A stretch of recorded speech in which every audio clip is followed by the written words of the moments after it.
किसी को भी मंत्री बनाए, इसमें किसी को कोई एतराज़ नहीं है। एतराज़ इस बात के ऊपर है कि वो दलितों की, अति पिछड़ों की बात कर रहे हैं, वो बेरोजगारी की क्यों नहीं कर रहे, वो भूख की क्यों नहीं कर रहे, वो कोरोना की व्यवस्था की क्यों नहीं कर रहे। इनके ऊपर बात करनी चाहिए उन्हें। और जहाँ तक उनका मंत्रिमंडल का बनाने का, ये तो प्रिविलेज है उनका, वो जिसे चाहे रखें। बस राष्ट्र इसी मामले में तो कह सकता है, राष्ट्र और कुछ लोग। अब देखिए आप रविशंकर प्रसाद को, कितनी गौरवशाली उनका अतीत है, कैसे परिवार से वो आए हैं और उन्होंने सत्ता के लिए किस कदर कॉम्प्रोमाइज़ किया। उन्होंने कहा कि मूवीज़ का कलेक्शन जो है वो बढ़ रहा है, इससे पता चलता है कि अर्थव्यवस्था सुधर रही है। और आज उनको इस बात का पता चल जाना चाहिए कि योग्यता का, पारिवारिक पृष्ठभूमि का, पढ़ाई लिखाई का कोई फ़र्क नहीं पड़ता। मोदी जी पे कोई अंतर नहीं पड़ता। मोदी जी की योग्यता और अयोग्यता के मापदंड कुछ और हैं। स्मृति ईरानी पास, रविशंकर प्रसाद फेल, प्रकाश जावड़ेकर फेल और नरेंद्र सिंह तोमर जिससे सबसे ज़्यादा आक्रोशित हैं वो पास। तो ये मंत्रिमंडल तो कई बार मोदी जी ने विस्तार किया, तब तो नहीं बताया इस प्रकार की, वो इस टाइप की ये घटिया बातें इस टाइम पे करके भावनाएं उकेरने का काम करते हैं। और बस ये है कि राष्ट्र समझ चुका है, तब इन बातों का कोई फर्क पड़ता नहीं है। वो कुछ नहीं चिल्लाएं। ऐसे तो डीएनए की बात कह के हिंदू मुसलमान को एक प्लेटफॉर्म पे लाने की कोशिश, तो इतना कहवर देने से सरसंघ चालक के क्या एकता बन जाएगी?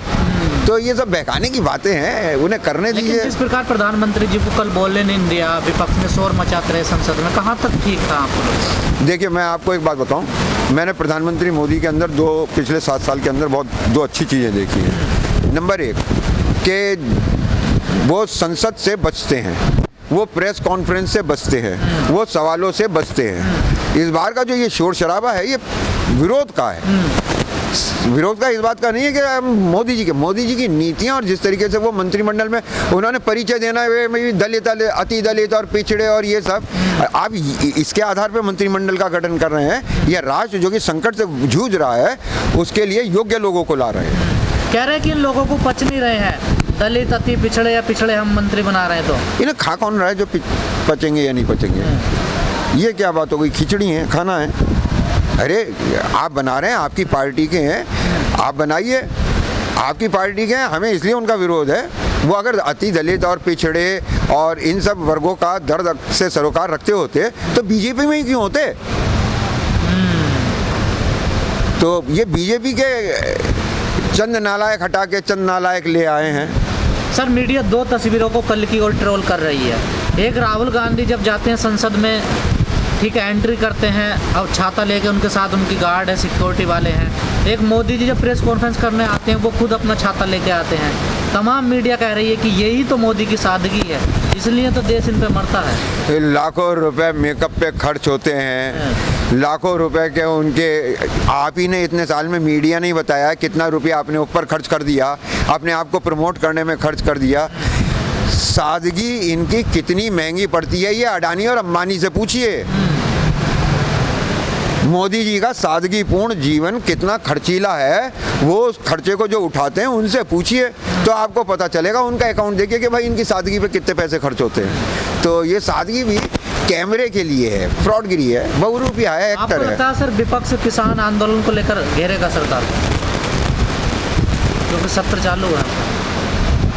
देखिए मेरा अपना मानना ये है कि जहाँ ऐसी सरकार हो, जहाँ ऐसा संसद हो चुकी हो, जहाँ किसान आंदोलन उन कानूनों को लेकर है जो अध्यादेश के जरिए आए और जिस तरीके से हबड़ तबड़ में और जिस तरीके से अलोकतांत्रिक तरीके से उन्हें पास करवाया गया, उनके विरोध में, तो मैं तो नहीं समझता अंदर विपक्ष की कोई भूमिका बाकी बच रही है। और ये तो भारत की लोकतंत्र को और मजबूत करेगा कि अगर ये विरोध स्वरूप सारे के सारे इस्तीफा देके बाहर आ जाते हैं। सर 8 महीने होने वाले हैं, किसान आंदोलन कहाँ देख रहे हो, क्या है? बहुत अच्छा सवाल आपने पूछा।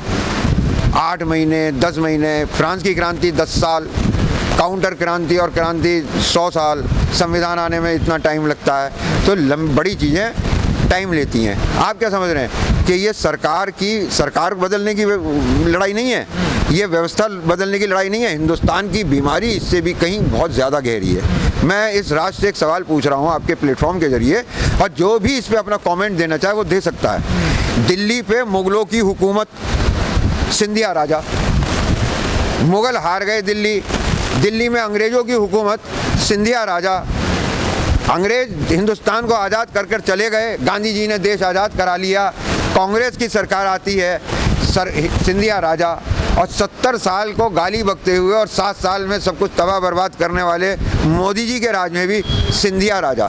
तो हमारी जो बीमारी है वो व्यवस्था परिवर्तन की भी, क्योंकि यहाँ व्यवस्था परिवर्तन के साथ भी चेहरे नहीं बदल रहे, और सिंधिया तो एकमात्र एक उदाहरण है। तो आपकी इंजनों में बदल रहा। ये लोग क्या हैं, आप इन्हें क्या मानते हैं, बाकी सबको क्या मानते हैं? आप तो दूसरे पर उंगली उठा रहे हैं, पहले अपने घर ओहो, मैंने आपसे कहा ना कि हम आज एक, आपने अभी सिस्टम में एक संस्था के चंद चेहरों के लिए कही होगी, मैंने मान लिया, राजनीतिक दलों में भी हो रहा है, लेकिन ये खुद क्या है, कॉमा, फुल स्टॉप, वो किताब जिसका टाइटल नहीं बदलता, राइटर नहीं बदलता, हम उसकी बात कर रहे हैं। ये तो पूरे देश को बदलने की बात कर रहे हैं, बीमारी से गहरी है। और आप कह रहे हो फुल कोमा है, छोटी सी है, ये तो ये है। शरद पवार जी से पहले उनका कोई इतिहास नहीं था, उनके बाद उनका कोई इतिहास नहीं रहेगा। सिंधिया का 400 साल पहले भी इतिहास था, व्यवस्था कोई आए चाहे अंग्रेज आए। ईमानदारी की बात बताऊं, अगर भारत पे बहुत बुरा वक्त भी आ गया और मुल्ला मोहम्मद उमर हिंदुस्तान का राष्ट्राध्यक्ष बना, तालिबान की सरकार आ गई, तब भी सिंधिया राजा रहेगा। ये व्यवस्था परिवर्तन से भी गहरी लड़ाई है, इसको इनसे मत आप तुलना करो। ये बीमारियां तो बैंडेड से ठीक होने वाली हैं, और वो कीमियोथेरेपी से भी ठीक नहीं हो पा रही है। तो भाई कैसे परिवर्तन होगा, सिंधिया को कैसे हटाया जाएगा? जिस दिन इस देश का नौजवान जागेगा, जिस दिन लग रहा आपको कैसे जागा हुआ लग रहा है ये मुझे बताइए। वो सिर्फ इतना ही तो जागा, दिल्ली से जब लॉकडाउन हुआ, लाखों नौजवान अपने बूढ़े माता पिता को लेके, अपने छोटे छोटे बच्चों को लेके 400-400 किलोमीटर, 500, 600, 700 किलोमीटर की यात्रा पर चले गए। इन बच्चों को क्या अफसोस हुआ? ये इनमें से कितने अरविंद केजरीवाल की कोठी पे या मोदी की कोठी पे पहुंचे? अगर ये जाग गए होते तो ये अपने एमपीज का घेराव कर रहे होते। ये अभी जय जयकार में लगे हुए हैं मेरे दोस्त। इस देश का नौजवान अब भी नहीं जाग रहा है, एक बहुत बड़ा वर्ग। अब आप मुझे बताइए, किसान जातियों वाले तो जाग के यहाँ आ गए जो खेती किसानी कर रहे हैं। वो जिनकी दुकानों पे से, जब राशन की दुकानों पे से अनाज गायब होगा, जिनके पेट पे लात पड़ेगी, वो युवा कहाँ हैं? हम तो सुन रहे हैं कि अब सब जागरूक हो गए, किसानों ने सबको जागरूक कर दिया। देखिए, अगर आप ये बात कह रहे हैं और आप अपने आप को जागरूक में गिन रहे हैं तो मैं आपकी बात से सहमत हूँ। अगर एक भी जाग गया तो कामयाब है जगाना। तो आप जागरूकता की बात कर रहे हैं, अपने जागने की बात कर रहे हैं, तो कम से कम आपको तो जगा लिया। कह रहे हैं योगी जी ने बढ़िया काम किया, बस एक ही गलत काम हुआ। क्या? ये जागरूक वाले जो उनसे जागरूक करने का ठेका लिया जिन्होंने, नहीं, एक ही काम गलत हुआ बस योगी जी से, योगी किसानों वाला, और सारे काम बढ़िया करें। वीडियो हमारे पास ऑन रिकॉर्ड दिखाएंगे हम आपको। किसने कहा? तमाम किसान कह रहे हैं यहाँ के, इसी आंदोलन के। अच्छा, और इसी जगह पर कह रहे हैं। अरे बहुत सुंदर बात है। देखिए, एक बात बताऊँ, यहाँ पे जरूरी नहीं है कि जो आदमी आके बोल रहा हो उसके दो पहलू हो सकते हैं। एक तो उसकी जानकारी कम हो, और दूसरा वो राजनीति को समझ ना पा रहा हो। जानकारी तो यहाँ सबकी इंटरनेशनल जानकारी रखते हैं। नहीं, मैं आपको एक बात बता दूं, देखिए, अफसोस की बात है, आपने इस तरीके से हल्के से इस बात को कह दिया, ये अफसोस की बात है। इनमें से बहुत सारे लोग अपनी भावनाओं से चलते हैं, जो सुनते हैं, जो अखबारों में पढ़ते हैं, अमर उजाला में, दैनिक जागरण में पढ़ते हैं, उसके आधार पे अपना ओपिनियन बनाते हैं। गांव से आए हैं, उनको इंटरनल लोग, बहुत से और ज़्यादातर बराबर ही होते हैं। मैं आपको एक बेयर एक्ट दे रहा हूँ इन 3 काले कानूनों का, और अब से आप जिसका भी इंटरव्यू करने जाएं, उसे आधे घंटे पहले वो बेयर एक्ट पकड़ा के, उसी बेयर एक्ट को अब हमें हाई कोर्ट और सुप्रीम कोर्ट में पढ़ना पड़ेगा, अगर ये कामयाब हो गए तो। और हम बदलवा रहे हैं। अगर बीजेपी सरकार ने यूपी के चुनाव से पहले कानून वापस ले लिए, तो जो लोग आंदोलन कर रहे हैं, क्या गारंटी है बीजेपी को वोट नहीं देंगे? मेरे दोस्त, इसमें तुम्हारी राजनीतिक समझ के ऊपर मुझे थोड़ा शक हुआ। अगर इन्होंने काले कानून वापस ले लिए तो इसकी बलि चढ़ेगी, इसकी कीमत अदा करनी पड़ेगी। कौन करेगा? कृषि मंत्री। कौन करेगा? नरेंद्र मोदी। कौन करेगा? बीजेपी। कौन करेगा? संघ। सबका अलग अलग चीज दांव पर है। नहीं, अगर बलि देनी पड़े और कुछ ज़्यादा फायदा हो तो बलि देने में क्या जा रहा है? किसकी दिलवा रहे हैं आप? नहीं, अगर सरकार को लगा अगर बलि देने से हमें ज़्यादा मुनाफा हो रहा तो देने में क्या हर्ज क्या है? हाँ, तो कोई हर्ज नहीं है, मोदी जी की दे दें, उसके बाद टेस्ट कर लें। आप सवाल से भाग नहीं, आप फिर टेस्ट कर लें। क्या कहा सर, अगर सरकार ने बाय चांस यूपी चुनाव से पहले कानून वापस ले लिए या कोई रास्ता निकाल लिया, किसानों को मना लिया, तो आपको नहीं लगता कि किसान फिर वोट देंगे? भाई ये इश्क मोहब्बत में रूठना मनाना थोड़ी ना चल रहा है कि वो हमें मना लेगी। काले कानून वापस ले ले और फिर जैसा कि आपने बताया कि यहाँ बहुत लोग योगी जी के अच्छे काम बता रहे हैं, तो उनमें से चंद लोग योगी जी पे चले जाएंगे। लेकिन वो जो काले कानून वापस लेने की स्टेज है, उसमें योगी की बलि नहीं चढ़ेगी, वो मुख्यमंत्री हैं, उसमें बलि चढ़ेगी या तो कृषि मंत्री की या फिर चढ़ेगी बीजेपी सरकार की। अब ये तो बीजेपी को देख रहा है कि वो मोदी जी के साथ डूबेगी या मोदी जी को अलग करके तैरेगी। कितने जागरूक हुए 8 महीने में लोग, खासकर किसान?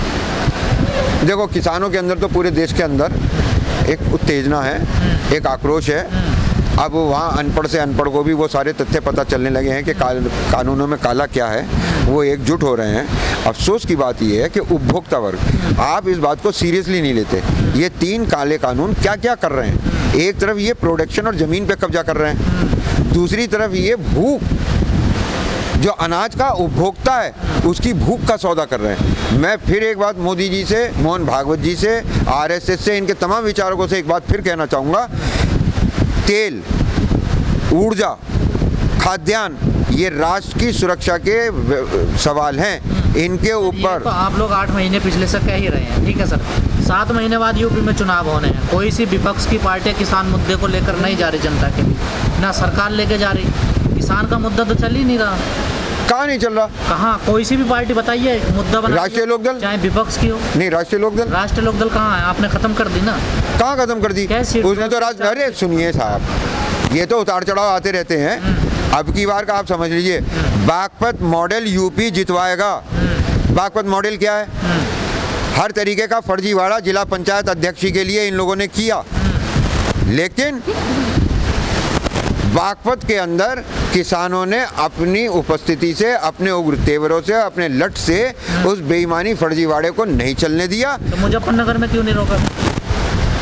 अब देखिए ये सवाल आप नहीं ये सवाल सुन लीजिए मतलब वहाँ के सुन लीजिए मैंने मॉडल कहा है, बागपत मॉडल जो अच्छा सुनिए, मुजफ्फरनगर नहीं, मुजफ्फरनगर मॉडल 2 बार फेल हो चुका हिंदुस्तान में। टिकैत साहब पर निशाना आपका सीधा? नहीं, टिकैत साहब पे कोई निशाना नहीं है। 2 बार फेल। मुजफ्फरनगर उनका नहीं है। 2 बार चुनाव वही, वो पूरे देश के किसान नेता हैं, आप उन्हें मुजफ्फरनगर सिसौली में क्यों कैद करना चाहते हैं? 2 बार चुनाव वही आ रहे हैं, आपने यही कहा। नहीं, वो नहीं हारे 2 बार चुनाव।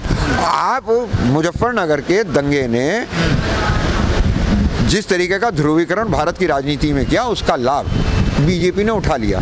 दूसरी बात मैं आपको बताऊं, ये जो आप पत्रकार महोदय बहुत ही मीठे रूप से सवाल को पूछते हैं और नरेश टिकैत जी को या राकेश टिकैत जी को सिसौली या मुजफ्फरनगर में कैद करना चाहते हैं, तो ये आपकी व्यर्थ की चेष्टा है।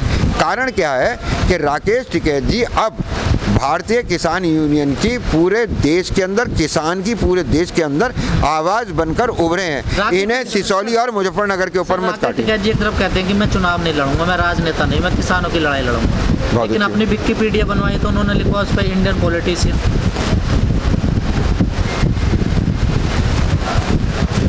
हिंदुस्तानी राजनीतिज्ञ लिख लेते,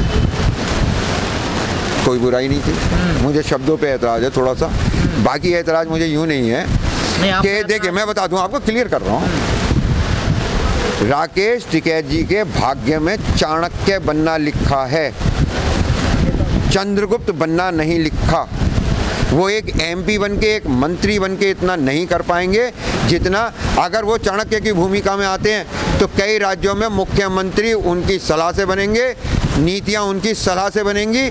और एक बात और बता दूं आपको, हिंदुस्तान का सबसे बड़ा राजनीतिज्ञ जो आज की तारीख तक, मैं भगवान श्री कृष्ण को और ज़्यादा पीछे का मानते हुए छोड़ता हूँ, वो धार्मिक एंगल आ जाता है, आचार्य चाणक्य हिंदुस्तान का सबसे बड़ा राजनीतिज्ञ हुआ है। कई वीडियो में कहा आचार्य चाणक्य का रोल निभा। आचार्य चाणक्य को राजनीतिज्ञ कहोगे या नहीं कहोगे? सर आपने कई वीडियो में, आप बताइए, आप चाणक्य को, आचार्य चाणक्य को राजनीतिज्ञ कहोगे या नहीं कहोगे? नहीं, मैं तो नहीं मानता।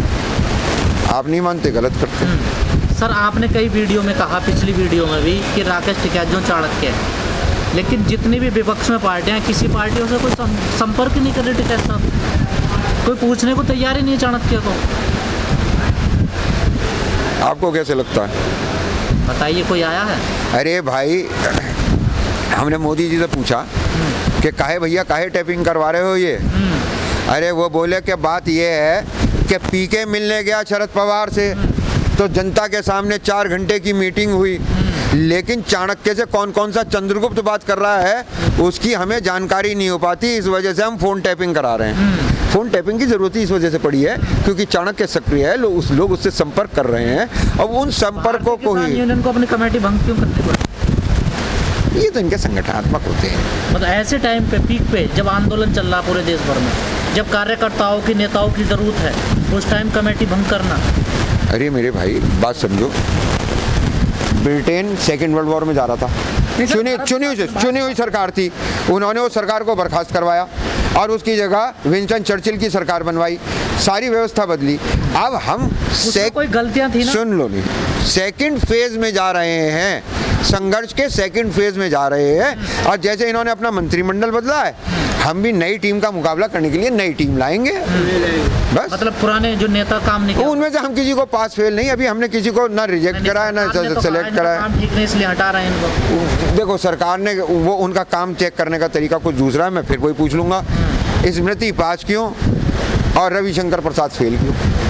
भाई यहाँ भी ये है कि नए सिरे से, और दूसरी हमारे यहाँ पैमाना ये है कि अब हम जो हमारे साथ नए लोग जुड़ रहे हैं, हमसे बहुत बड़ी तादाद में पिछले दिनों में नए लोग जुड़े हैं, उनकी योग्यता को, उनकी ऊर्जा को, उनके कार्यशैली को भी सामंजस्य में लाना है, एडजस्ट करना है। जिन लोगों ने यूनियन को यहाँ तक खड़ा किया उनका कोई अब कोई रोल नहीं है। वाह वाह, मैं ईमानदारी की बात बताऊं, अगर आप ये श्रेय कि इनका संघर्ष यूनियन को यहाँ तक लाया है, तो ये तो श्रेय मैं राकेश टिकैत जी और नरेश टिकैत जी को भी नहीं दूंगा, क्योंकि यहाँ तक जो कुछ लाया है वो सिर्फ बाबा महेंद्र सिंह टिकैत का संघर्ष और तपस्या लाई है, और किसी का कोई योगदान नहीं।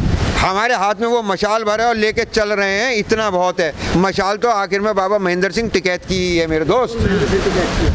तो आप ये मत मान कर चलिए कि साहब हम किसी को दंड दे के उसको असफल बता रहे हैं या किसी की सफलता इस आंदोलन को, हम छोटी छोटी बूंदें। खबरें तो ऐसी भी आई कि जो अधिकारी हैं यूनियन के, वो कोई काम उम नहीं करना चाह रहे थे संगठन। ये सब गलत बात है, ये सब गलत बातें हैं। और इतना लंबे आंदोलन में इस तरीके की बातें, इस तरीके के इस ऐसे संघर्ष में इस तरीके की बातें होती रहती है। कहा जा रहा है कि कई ऐसे जो अधिकारी हैं जो यूनियन के, वो अपने राजनीतिक स्वार्थ ढूंढ रहे थे।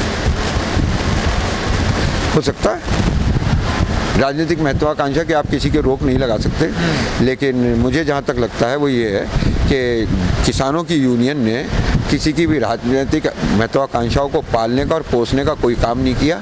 जो संघर्ष में साथ चल रहा है उसके साथ है। सर एक आखिरी सवाल, पहला दबदबा आपका रहा कि बंगाल चुनाव होंगे तब सरकार दिल्ली आएगी, मान जाएगी, सरकार नहीं मानी। अब लोगों ने अपना जिद बना रखी है यूपी चुनाव को लेकर, अगर सरकार उसमें भी नहीं मानती तो फिर क्या करोगे? पता नहीं आपको बीच में ये छोटी छोटी बातों पे कौन बहका देता है। अरे भाई बंगाल के चुनाव से किसान आंदोलन का क्या लेना देना था? सर आपने मैंने बनाया था अपना। नहीं सुनिए, आप मेरा कोई भी पुराना इंटरव्यू देख लीजिए, आप चैलेंज मत करिए। तमाम किसानों ने मैं उन किसानों की तरफ से नहीं, मैं अपनी तरफ से बोल सकता हूँ। मैंने उस वक्त भी आपसे कहा था कि बंगाल चुनाव का किसान आंदोलन और राष्ट्रीय आंदोलन से क्या लेना देना है। अब अगर आप इसे यूपी पे टेकना चाहते हैं तो भी आप सुन लीजिए, हमारा सीधा सा एक लाइन का है, अगर सरकार नहीं मानती है ना माने, अडानी अंबानी की मानती है माने। 2024 में, बल्कि उससे पहले ही सरकार को इस बात का एहसास हो जाएगा। मोदी जी तो कम से कम, अगर सरकार नहीं जाएगी तो मोदी जी उससे पहले चले जाएंगे।